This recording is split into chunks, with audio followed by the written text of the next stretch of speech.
மக்களே, இன்றைக்கி பாருங்கள், ஆடி அமாவாசையை முன்னிட்டு பித்திருக்களுக்கு சாமி கும்பிட்ருக்கோம். ஆற்றுல வந்து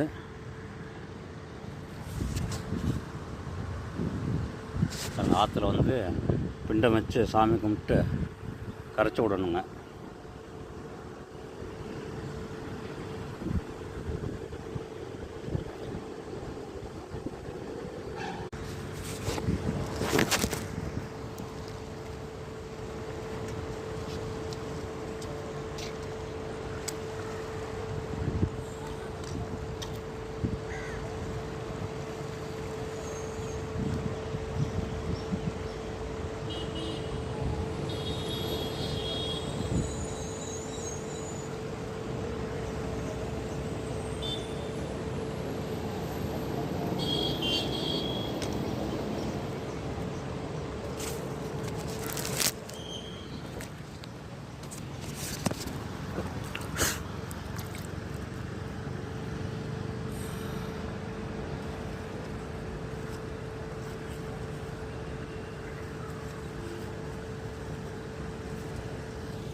பாருங்கள், பூதி, குங்குமம்,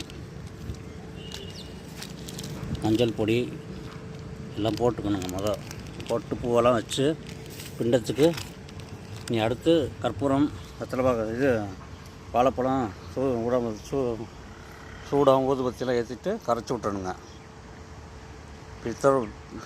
பித்திருக்களை நினச்சி ஆற்றுல கரைச்சிடணுங்க. ஃப்ரெண்ட்ஸ், இன்றைக்கி ஆடி அமாவாசை பாருங்கள், ஆற்றுல சாமி கும்பிட வந்திருக்கேன். அந்த பித்திருக்களுக்கு பிண்டம் கலக்கிறது எப்படின்னு பாருங்கள். அரிசி மாவு, கருப்பு எள்ளு, வாழைப்பழம் போட்டு தண்ணி ஊற்றி கலக்கணுங்க. கலந்து பிண்டம் முடித்து வைக்கணுங்க. வச்சு இதெல்லாம் போட்டு பூஜை பண்ணுவோங்க. அடுத்த வீடியோவில் பார்க்கலாம்.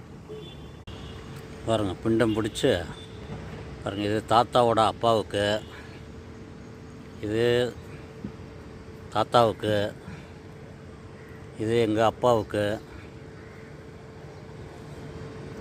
இது வந்து எங்கள் அப்பத்தாவுக்கு, இது எங்கள் அம்மாவுக்கு, இது எங்கள் சித்தப்பாவுக்கு வந்து ஒரு பசங்க இல்லாதனால அவர் சித்தப்பாவுக்கு ஆச்சுங்களா. இந்த மாதிரி பிண்டம் பிடிச்சிக்கணும். இலையெல்லாம் கிழிஞ்சு போச்சு. நீ பூஜை பண்ணும்போது இது பண்ணலாங்க. முன்னோர்கள் நினச்சி பிண்டம் வச்சாச்சு. இதெல்லாம் வந்து பிரம்மச்சாரி பில்கிரிம்ஸ் மாதிரி இருக்கவங்க தான் செய்யணும். இல்லைன்னா ஐயரை வச்சு தான் செய்யணும்.